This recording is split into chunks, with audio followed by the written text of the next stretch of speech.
Why isn't it fun? I don't understand. It doesn't feel fun to me. Oh, this is hard. This is really hard. Before I recorded the Forget the Teleprompter video, which I posted just a few weeks ago, I spoke to myself and the camera for about 20 minutes because when I sat down to record, I was not feeling good. I was feeling nervous and uncomfortable. And I started with that exact question. I just said to myself, isn't this supposed to be fun? Why is this not fun? And that question led me on a process of discovery where I realized a few really important things.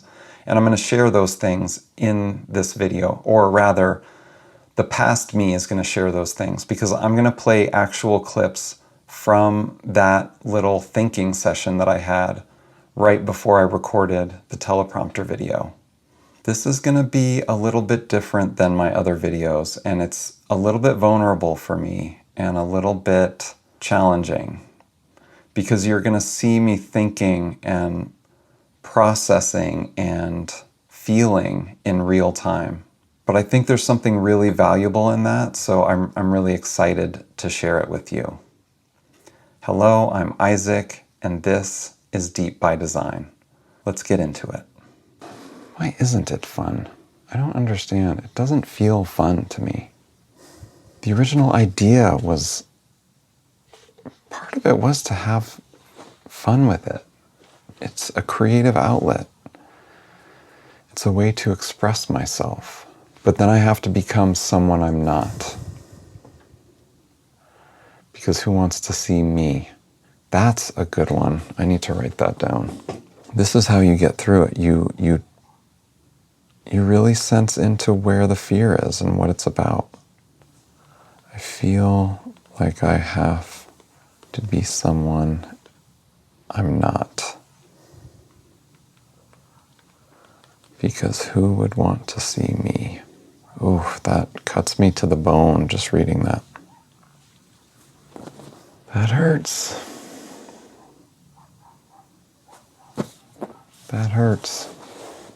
I know it's the inner critic. I know it's from shame. Combination of shame and low self-worth. Because of what I've been through, because I was missing those experiences of someone really loving me and paying attention to me as a kid.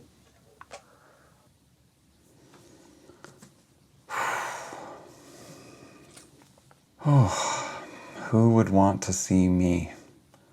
Have you ever had that thought? It's a tough one. I think this whole process for me of putting videos out there, putting myself out there online, has been bringing up a lot of stuff from childhood. And I think it's easy for some of us in our daily normal life to not look at that, to ignore it, to disregard it. But then we wonder where all of this anxiety is coming from, or all the nervousness is coming from. So we need to look at it. We need to not push it away. Recording ourselves, doing YouTube, is actually a fairly deep experience. We are forced to look at ourselves in a very deep way because all of this stuff just comes up. It is forced to the surface by the fear, by the nervousness. The fear and the nervousness are telling us something. And when all I had to do was pause for a minute and ask myself, why am I feeling this way? And suddenly that thought came up, who would want to see me? So that's a powerful exercise, a painful one, but a powerful one, if you are struggling to record yourself or put yourself out there in some way. So this next clip is where we're getting to the really good part. This is where I was thinking about my priorities and how they were conflicting. And you'll see me coming to terms with that in this clip, figuring out what's most important to me and kind of announcing it in this clip. So let's watch. I want these videos to be natural. I mean, I'm understanding more and more why people say it takes a year or more to start seeing success on YouTube. It's because a lot of that time is learning your own voice. It's not like if I came out of the gate like how I would be in 2-3 years with the camera, then yeah, maybe I could grow really fast. But because it's such a huge learning curve, because there's so much within me that is reactive to being in front of a camera, which is struggling to be in front of a camera. The fear. I mean, I feel like I need to stop putting this pressure on myself. I would rather make videos that were not algorithmically effective and that were not maybe very effective with my audience too, or with any audience. I would rather start with videos where I was being myself and just being comfortable. I don't mean comfortable like I'm not working on it, I'm not trying. I mean comfortable like I need to learn. I can have some fun with it. I can play with it. I can be curious about it. I can put myself into it. I need to experiment and try things. I can play with my presence, putting my presence into the camera, my emotion, instead of trying to follow a formula from day one. I would rather just practice in public, ride that edge between what an audience wants to see and what I need to do for myself, what I need to do to learn how to connect with the camera, connect with the audience. Because me doing this and getting through my issues about doing this and feeling good about doing it, that's not always going to align with what someone would want to see. And I want to practice using my notes, but I want to allow myself to do what I'm doing right now, to speak to the camera. Wow. Yeah, that's me making a really hard decision on camera, in real time. I had been so focused on wanting to be perfect and wanting it to be easier than it really is. But it's hard. Learning these skills is hard. So there's two big things going on for me at the same time, and you might feel the same way for yourself. There's the technical skills, the ability to deliver, the ability to speak in front of a camera, the skill set involved with YouTube. And then there's all of the internal, emotional difficulties that come with this, the fear, the nervousness, the anxiety, putting yourself out there. Both levels are very challenging. And I think that's why it can take people a year or more to really start to see their views going up and subscribers going up, because they're learning on multiple levels at the same time. Taking this path of like, I'm going to be polished, I'm going to be perfect from day one, and it's all going to be great, that was not working for me. And I really needed to reset my expectations and choose a different path, which is the path of play, of experimentation. And the beautiful thing about practicing in public is that it can be very freeing. My last video was going outside to record myself for the first time, which was something I was really, really nervous about doing. I've been wanting to do it for months, and I was just too nervous for some reason. And I finally took that advice that the obstacle is the way, and that if that's something that scares me, I should just make a video about why it scares me and how I'm approaching doing it, instead of doing all of that work behind the scenes and then coming out with some perfectly polished video of me outside after, practicing many times, I'd rather show you all of that work. I'd rather show you what it really took for me to do that and what I thought about when I did it and how I had to work through some of those fears and some of those insecurities within me. This next clip is kind of fun because I was realizing that what I was doing, just talking to the camera, not a planned video at all, not something I was planning to post even, I was realizing that that felt better than anything I had recorded up to then. I was actually enjoying myself, just sitting with the camera and speaking to it. So let's take a look. This is who I am more than any of the other videos that I've recorded. This feels more like me than anything I've recorded, maybe except for like the first video I recorded. Because I made that video and I was like, now I'm gonna go do scripts. It's like, no, just why couldn't I have just kept doing this? I had to do that. I had to kind of fail. I mean, I think I can find a way to do both, a way for me to practice what I need to practice,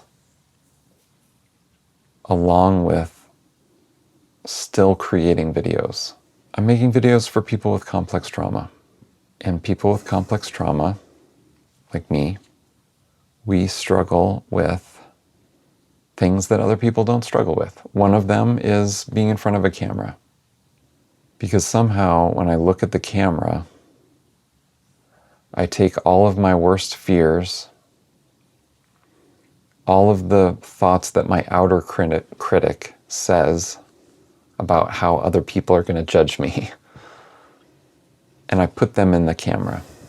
I don't mean to be doing this, and if I could stop doing it, I would. Yes. Everything awful that was said to me when I was a child, the people who said it, the people who were unsupportive of me, were purposefully ignorant of my needs, the emotionally immature people that were in my life at the time. Where the complex trauma comes from. I put them all in the camera.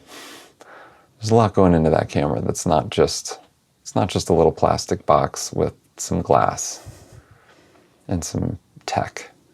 It is the repository for all of the worst things I could think about myself, the worst things that anyone sort of made me think about myself. This gets at it right here. In the past. All somehow ends up inside that camera. Oh, this is hard. This is really hard. That was me preparing to actually record the video. So there's so much in that last clip. The repository for all of the worst things I could think about myself.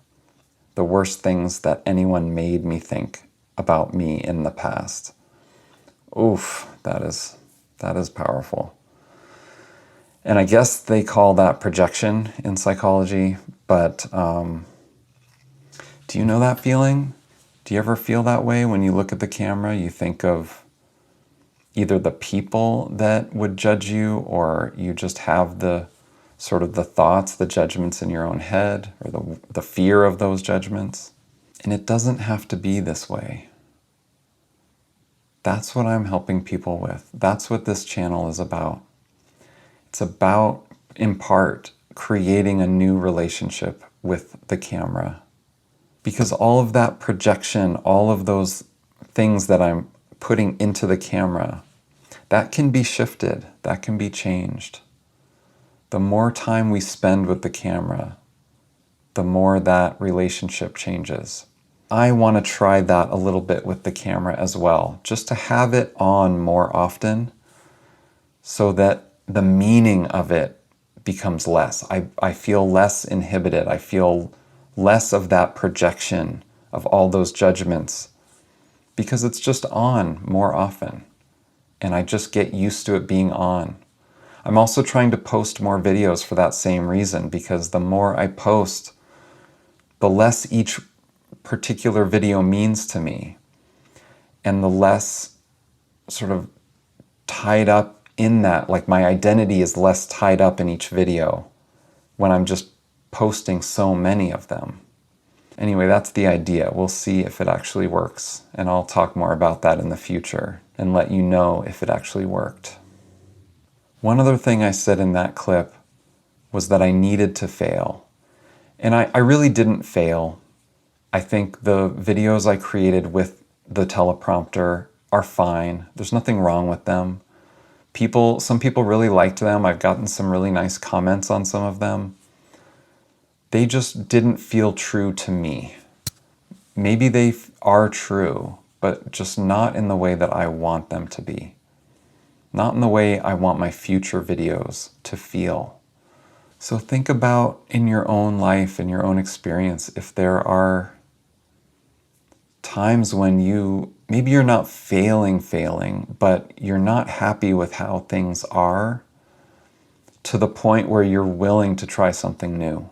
You're willing to branch out and see if there's a new way you can approach something that you've been working on, like YouTube. Let me know in the comments. I'd love to know if that's something that you've experienced and sort of how you've dealt with that in your own life and in your own craft. And if you want to see the video that I recorded right after those clips, it's called Forget the Teleprompter, I think, and it'll be showing up right here so you can check it out.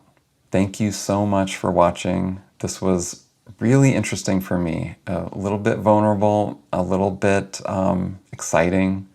I'm Isaac, and this channel is Deep by Design. Thank you so much for being here. Until the next one, be kind to yourself and take good care.